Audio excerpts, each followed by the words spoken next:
Du moins, dans la Constitution, on a cette disposition qui consacre nettement la parité pour les hommes et pour les femmes. Ça veut dire qu'aujourd'hui, on a le droit d'avoir accès à des fonctions électives et tout ce qu'on veut en fait dans la société en tant que femme pour se réaliser.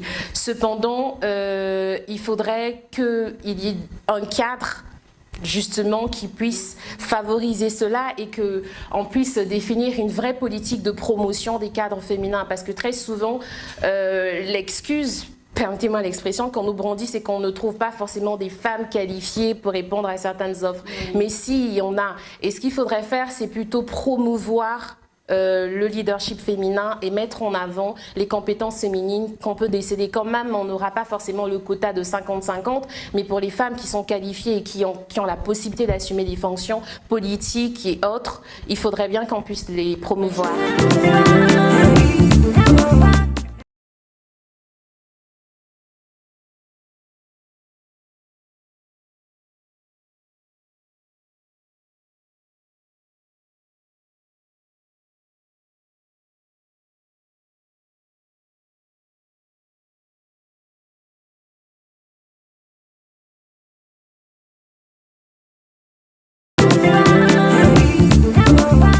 Il n'y a que l'environnement joue de beaucoup. Et c'est là qu'intervient le rôle de l'État justement pour mettre les garde-fous et créer les conditions pour susciter cela. Moi, je vais revenir même à la base sur l'éducation.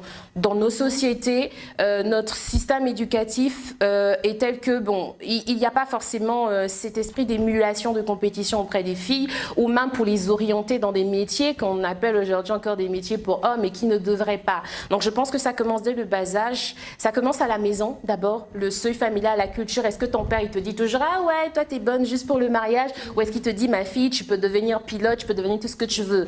Donc il y a ce côté il y a la responsabilité familiale. Il faudrait que l'environnement également, les mères et les filles, que si une fille a sa mère comme un repère, naturellement, elle ne va pas penser à se limiter à coupe et couture, les formations classiques. Elle va se dire, moi j'ai ma maman qui est pilote, moi je veux devenir autre chose en fait. Donc ce sont des modèles de réussite qu'on doit développer. Mais encore sur le rôle de l'État, c'est justement dès le bas âge à l'école.